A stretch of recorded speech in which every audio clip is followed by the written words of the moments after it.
Passing a croquet ground while attempting to head home, I encountered an extraterrestrial, common among urban dwellers though rarely seen among suburbanites. This particular psyche, dressed in a swan-colored suit, with frosty marble-complexioned skin and webbed feet, looked at me with intense penetrating eyes.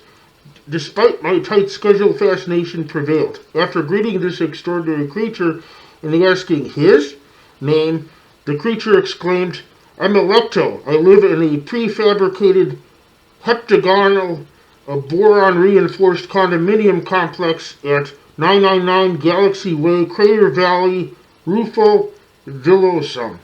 That's a country on continent Zestobium on parsec 490, planet Agello's light side.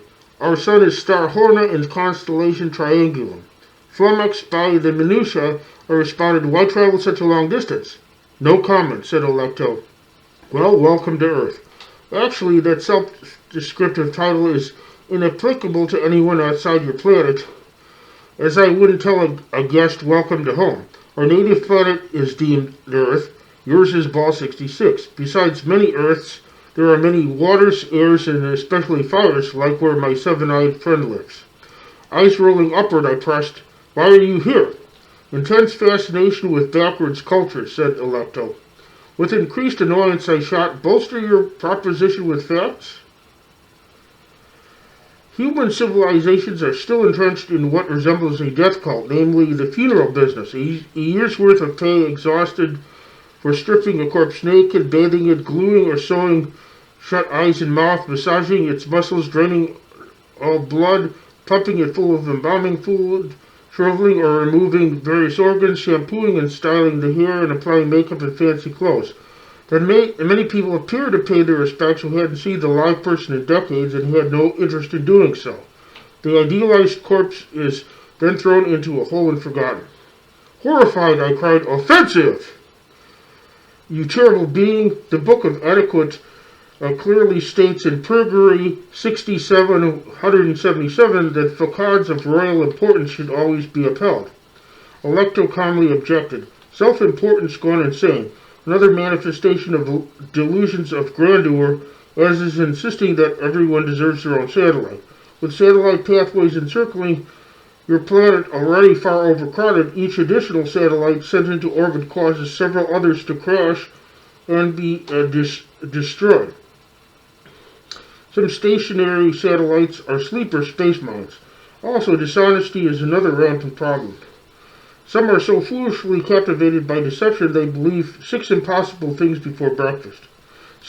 Smelling a milky white aromatic flower whose petals clasped my nose while I inhaled, I retorted, "But see all the life forms preserved around us. That contradicts your conclusion." Finally, having found beings of another family worth speaking to, many gigantic flowers suddenly awoke around us, enough to comprise a garden. Posturing themselves like battle stallions, their heads were crowned with long golden petals which waved like stylish women's hair. Though seemingly having men's faces, their thorns were like lions' teeth. Elephant-sized bees buzzed around them, whose wings sounded like many seahorses swimming to battle. While the colossal flowers clasped their leaves across their stems, like iron breastplates, a tiger lily proclaimed, "Even Solomon in full glory was never arrayed like one of us." In response, Electo extended an appendage to write on a nearby wall. From Electo's fingertips came 3-dimensional moving pictures, illustrating every organism which existed from Earth's beginning and their habitats. Other images showed each moment when flora and fauna alike suffered and became extinct, usually due to human arrogance, greed, ignorance, and malice. Humans have destroyed 99.9% of all other life forms, our brothers in lesser states of awareness. Now that's offensive! Knees knocking together and thoughts troubling me, I simultaneously realized humanity's grave degeneracy and Electo's extraordinary essence. So I thereafter, with profound sadness, humbled myself enough to be willing to seek advice instead of give it. Electo initiated, Allow your mind to relax and I'll most happily shed some light on your present predicament. So I query, to what actual extent are humans degenerate? Alecto affirmed, without doubt, humans are the most dangerous microbe imaginable. They exploit the ground beneath their feet without ever asking whether they are disposing thus of products indispensable to life of other regions. By examining the problems closely, one would probably find here the origin of catastrophes which occur periodically on your globe's surface. My bubble of illusion burst. I bemoan my rejection by all humanity.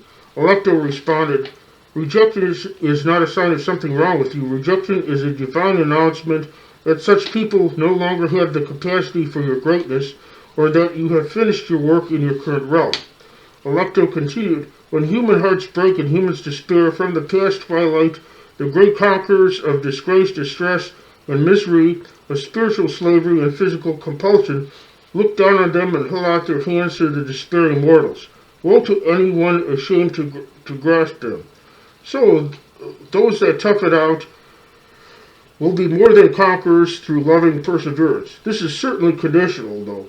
Since we are all channels somehow, it's always our choice whether to soar with the pteranodons brave and free, or grovel in the muddy, pollution-infested swamps of our many insecurities. So may every species of human awaken from their self-imposed limitations and ignorance. Like the chrysalis, transform yourselves into brilliant butterflies, and flying free, spread your pollinizing love to all who will partake. After being enlightened by many other aphorisms, which I shan't bore you with, I scampered down a hill, jumped over the first of 6 little brooks, then bullet trained home. Stay tuned for part 7.